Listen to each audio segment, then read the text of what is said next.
Bear here with if that's the case, and we're going to do a basic overview and then a basic review of the Cooler Master MasterBox Lite 3.1. So, to the case.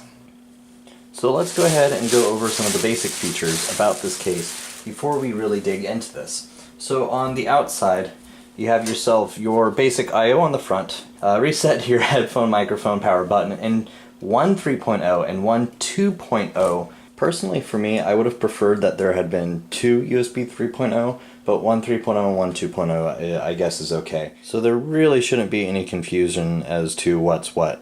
The very front of the case has what Cooler Master is calling a dark mirror front finish. It is just a really, I don't know, glossy see-through plastic that looks tinted. I'm hoping that this is not going to be easy to scratch, but we will find out here soon. On the side here we just have a clear see-through panel being held in by 4 screws on the side like you would normally see with like some tempered glass. However, this is not tempered glass, this is just plastic, so I'm hoping that this is not easy to scratch. Alright, so the plastic around the edges actually have like this texture on the inside, but you can see that there's a bit of a texture here, and this is so that it just doesn't scratch the outside edge of this plastic piece, and I think that's a great idea. Otherwise, there's rubber pieces all the way around to kind of help make sure that it doesn't make direct contact with the case. On the inside now we do have this box. Let's see what's in it. Oh, okay. So right now we have red here, but if we wanted to, we could switch it out with a white one or a black one. Actually, what I would probably do is, if I had another color besides red, white, or black, is I would probably take this black piece and spray paint it the color that I want so that it matches the color scheme that I'm going with. And then they do also include the bottom pieces for way down here, so that's pretty nice. So in the very back of this case we have a single 120mm fan in the back, and that's it. That's all for the fans on the inside. There is no front fans. However, it does look as though it can support up to 120mm fans. And there looks like there's plenty of room here in case you wanted to do some water cooling. So it looks like you can support up to a 240mm radiator support in the front. And then the case itself only supports mini ITX or micro ATX. So with that, you can have up to 2 hard drives. Then you can also put one SSD on the very top here, but instead of your SSD facing this way, what it does is it faces this way. So how exactly that works out, I don't know. It shouldn't be too much of an issue, but we'll find out.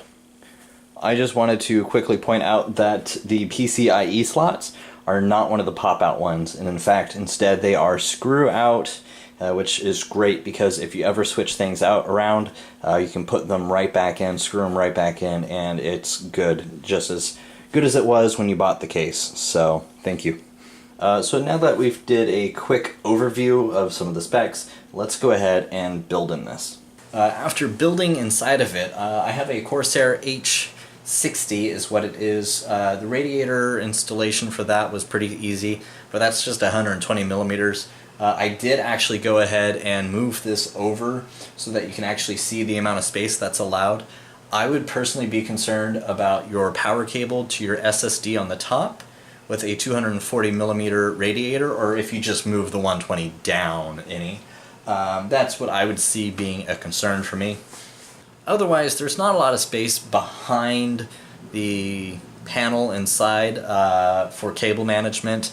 In fact, it was so bad for me, I felt the only real things I could do was the 24-pin motherboard power connector, and then the 8-pin EPS connector, some other front I/O cables, some SATA cables, just to kind of keep that tidy. Otherwise, I basically threw, and I hate to say it, I threw everything into the bottom portion where my second hard disk drive would be. So that's what I ended up doing in order to save myself some space.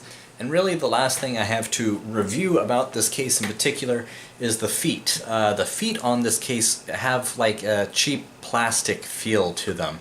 They weren't that strong in my opinion, or at least I don't think they're that strong in my opinion, but at the same time you're not really going to be loading this with so much stuff that it's going to be too heavy for the feet to handle it. It just has a kind of cheap feel to it. The only other thing that I really have to say about this case in particular is that when you go to put the cover on, the acrylic cover back on, you probably would want to put the case on its side, because trying to line any of these up while it's standing upright is just really hard. Even if you get one in, getting any of the others in is still hard for some reason. Not exactly sure why, but there you go. That is my review on the Cooler Master MasterBox Lite 3.1. Let me know down below in the comments your thoughts, opinions, and feelings about this particular case. And by the way, guys, next week, if you are interested, I am going to be releasing a video where I actually review the performance of the components that are in here and see how well it can actually game off of a Pentium G4560. So, stick around for that. Subscribe if you liked this video and want to see more of it, and hopefully I will see you guys in the next one.